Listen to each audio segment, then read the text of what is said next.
শুনে নাই। আমি চ্যালেঞ্জ করে বলি, বাংলাদেশে আনসারুল্লাহ বাংলা টিম নামে কোন দল নাই।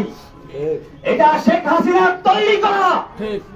আপনারা জানেন, সূরা কসাসের শুরুতে পড়বেন, কোরআন বলছে ফেরাউন সম্পর্কে আলোচনা। সেখানে বলেছে ফেরাউন কি করত, ওয়াজআলা আহলাহা শিয়া। ফেরাউন তার জাতিকে বিভিন্ন দলে দলে বিভক্ত করত। ইস্তাযইফু তাইফাতাম মিনহুম, তাদের একটা গ্রুপকে সে দুর্বল করে রাখত। শেখ হাসিনা সেই ফেরাউন, এই যুগের ফেরাউন হাসিনা বাংলাদেশের জনগণকে কেউ রাজাকার, কেউ আনসারুল্লাহ, কেউ অমুক তমুক বিভক্ত করে সে তার শাসন পাকা করতে চেয়েছিল। আপনারা জানেন, এই সর্বশেষ যে আন্দোলন, এটা কোন দলের আন্দোলন ছিল না। এটা ছিল বাংলাদেশের ইতিহাসে এমন এক আন্দোলন যেখানে হিন্দু, মুসলিম, বৌদ্ধ, খ্রিস্টান, ছাত্র, মাদ্রাসা ছাত্র, আলিয়া, কওমিয়া, ডানপন্থী, বামপন্থী কোন ভেদাভেদ ছিল না। সব একাকার হয়ে ময়দানে অবতীর্ণ হয়েছিল। আপনারা জানেন, আমার মনে পড়েছে জেলখানায় বসে যেদিন শুনলাম হাসিনা পালিয়েছে। আলাম তারা কাইফা ফাআলা রাব্বুকা বিআসহাবিল ফিল। আল্লাহ বলছেন, আপনি কি দেখেন নাই হাতি বাহিনীর সাথে আল্লাহ কি আচরণ করেছিলেন? হাতি বাহিনী হাসিনা নামাতে চেয়েছিল, সাজওয়াজান নামিয়ে দিয়েছিল। আল্লাহ বলছেন, আলাম ইয়াজআল কাইদাহুম ফি তাদলিল। তার এই জঙ্গি জঙ্গি খেলার চক্রান্ত আল্লাহ কি ব্যর্থ করে দেন নাই? দিয়েছেন। ওয়া আরসালা আলাইহিম তায়রান আবাবিল। আল্লাহ বলছেন, আব্রাহাকে ধ্বংস করার জন্য ঝাঁকে ঝাঁকে পাখি পাঠিয়ে দিয়েছিলেন। তায়রান মানে পাখি, আবাবিল মানে ঝাঁকে ঝাঁকে। আমার দেশে বলা হয় আবাবিল পাখি। আমি তখন মনে করলাম, এই প্রাইমারি স্কুলের ছাত্র, হাই স্কুলের ছাত্র, নাবালক শিশু পর্যন্ত যখন ময়দানে ঝাঁপিয়ে পড়েছে, এটা আল্লাহ তো সেই আবাবিল পাখি চলে এসেছে। হাসিনার কোন ক্ষমতা ছিল না মোকাবেলা করার মতো।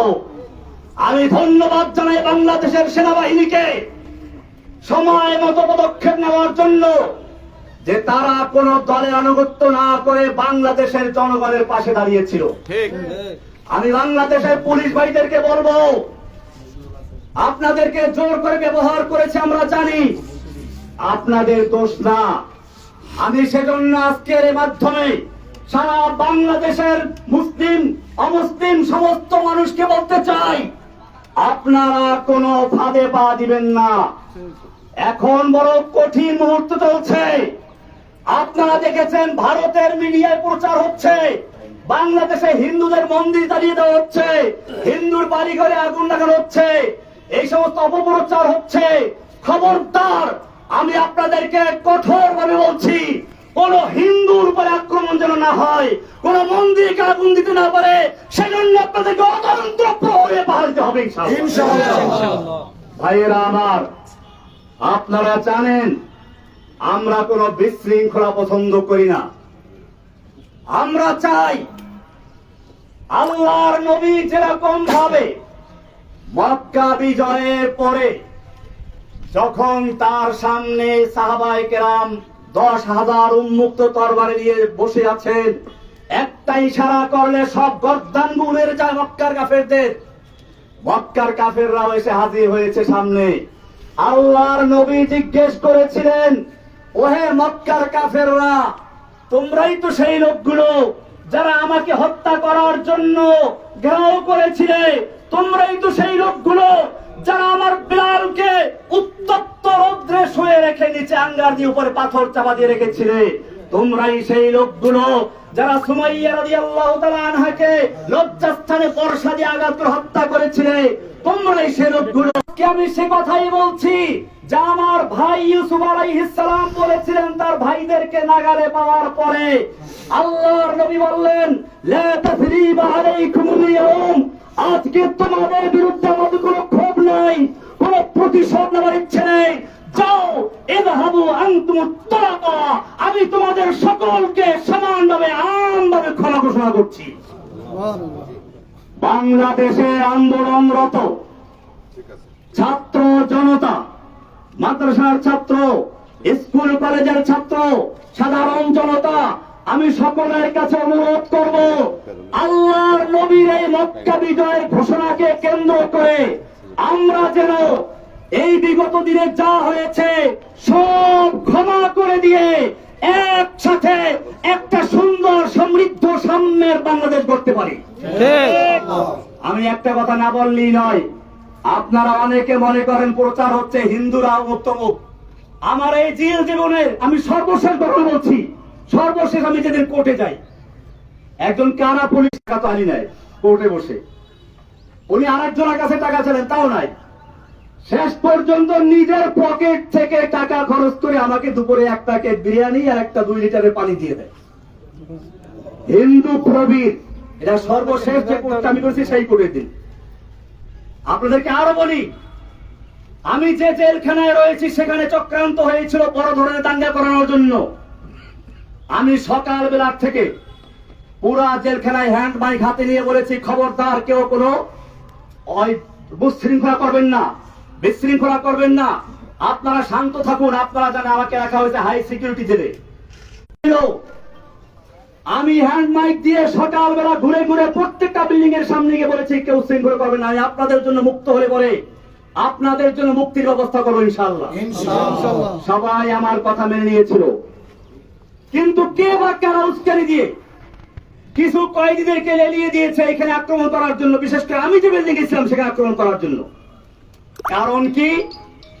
কারণ ছিল এই আন্দোলনটাকে একটা জঙ্গি রূপে আকৃতি দেওয়ার জন্য।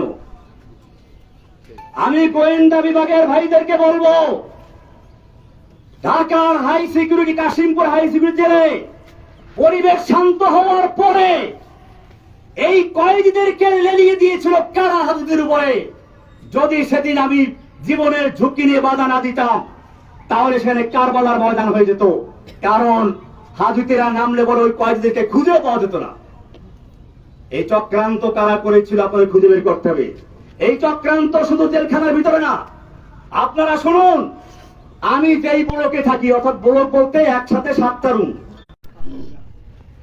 যাতে করে তার কেউ ক্ষতি করতে না পারে। আমার বড় ভাই এখানে আছে, আমি ছোটবেলায় দেখেছি।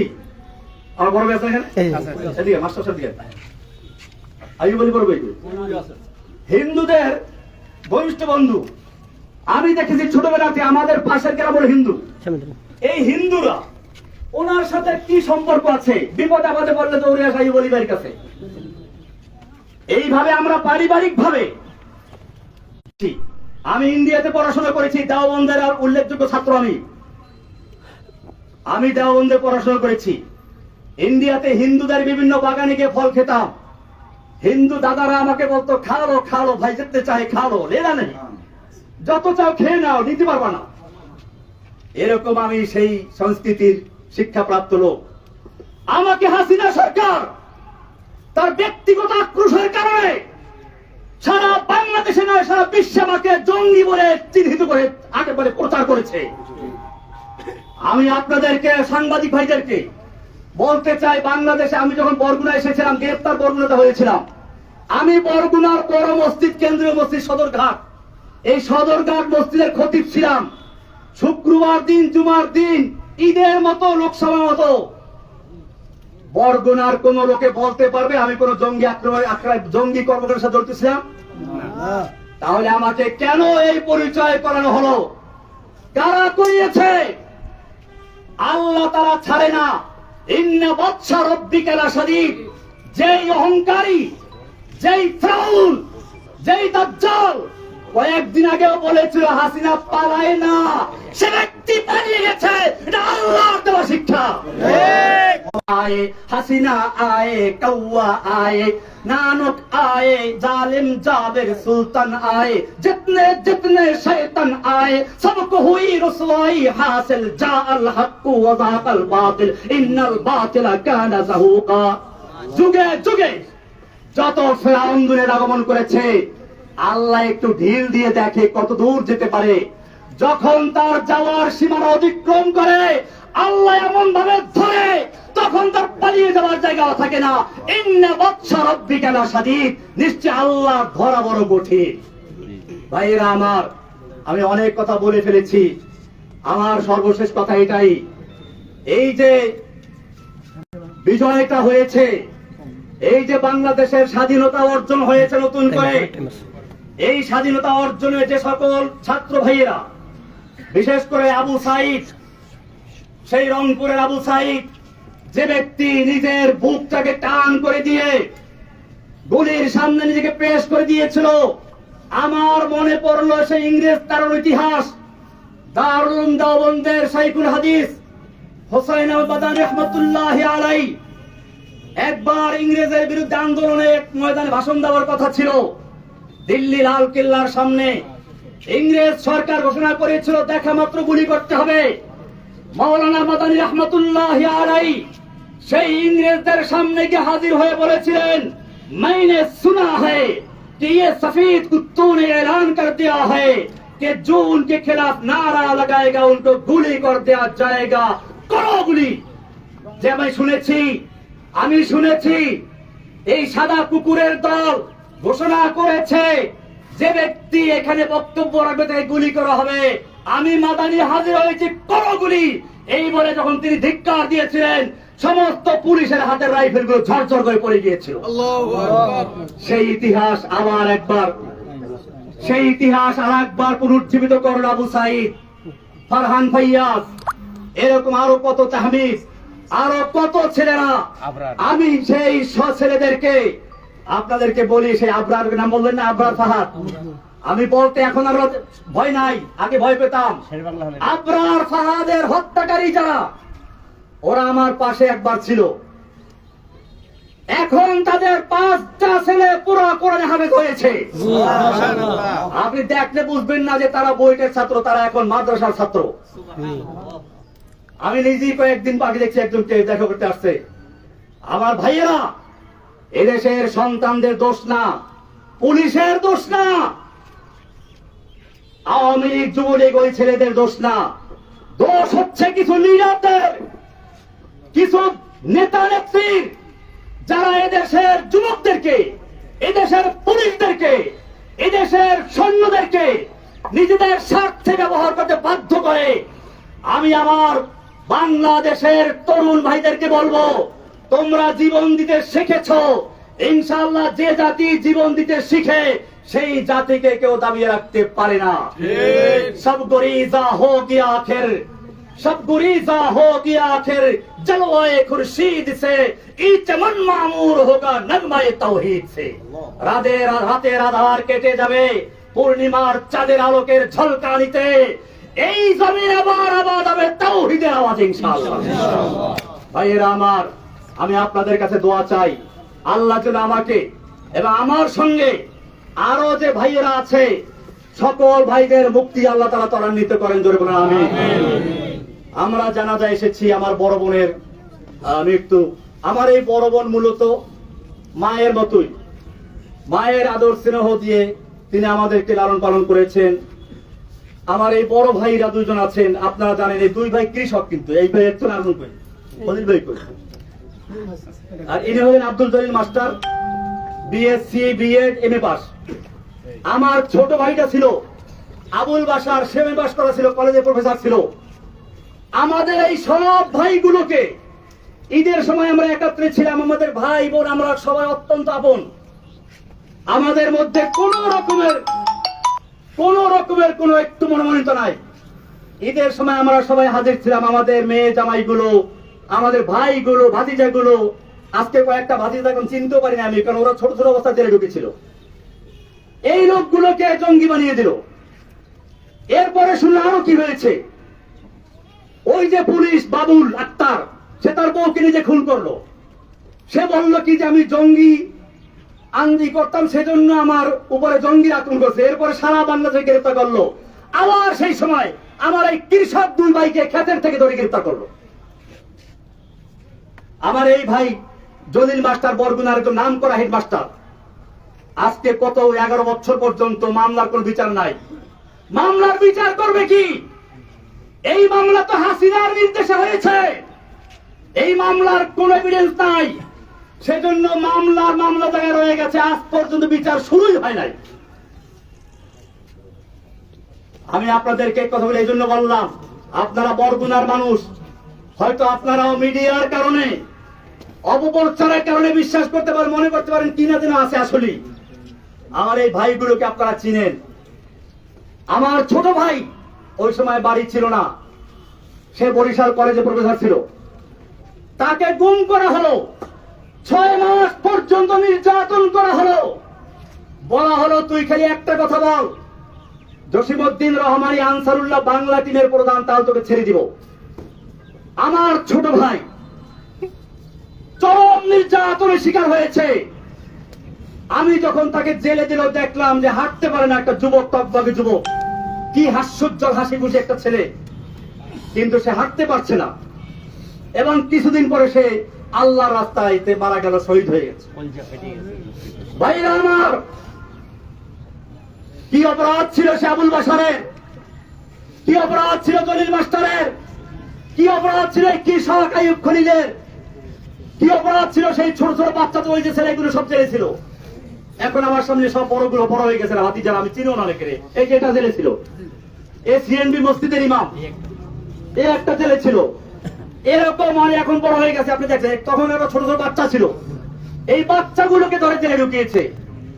বিচার কি হবে না? হবে। আল্লাহর কি আদালত নাই? আল্লাহ তাআলা সব দেখেন, সব শুনেন। তিনি একটু ঢিল দিয়ে দেখেন, তোমাকে এই দেড় যুগ পর্যন্ত ঢিল দিয়েছিল, এরপরে তোমাকে এমন ধরে ধরেছে, তোমার দরবেশ বাবা দাড়ি কামাইয়া মারতে পারে নাই। দেখেন নাই দরবেশ বাবারে? এই দরবেশ বাবা ইসলামকে ভালোবাসে, কিন্তু আজকে সে বাঁচার জন্য দাড়ি কামাইয়া মারতে পারে না। আমি বলতে চাই, এখন থেকে সামনের দিকে আমরা যেন ঐক্যবদ্ধ ভাবে একটা সমৃদ্ধশালী, সাম্য, ভ্রাতৃত্বপূর্ণ একটি বাংলাদেশ গড়তে পারি, সেজন্য আমরা একতাবদ্ধ হয়ে চলবো ইনশাআল্লাহ। কোন রকম বিশৃঙ্খলা আমরা করব না। কোন হিন্দুদের মন্দিরে অথবা বাসাবাড়িকে আক্রমণ করতে না পারে সেদিকে আমরা খেয়াল রাখবো। আমার এই বার্তাগুলো আপনারা সারা বাংলাদেশে পৌঁছে দিন। আল্লাহ তাআলা যেন আমাদেরকে সকলকে একটা সুন্দর, সুখী, সমৃদ্ধশালী বাংলাদেশ গড়ার তৌফিক দান করেন, আমিন। আর কথা বলবেন? কে বলবেন? আমরা জানাজা নামাজ শুরু করে রাখুনি। জানাজা নামাজের নিয়ম হচ্ছে কাতার সোজা করে দাঁড়াবেন, নিয়ত করবেন। জানাজা মহিলার জানাজা, আমার বড় বোন ওনার মহিলার জানাজা। আবুল বাশার মাশাআল্লাহ। দেখেন আমার ছোট ভাই আবুল বাশার কথা বললাম, এদিকে আসো।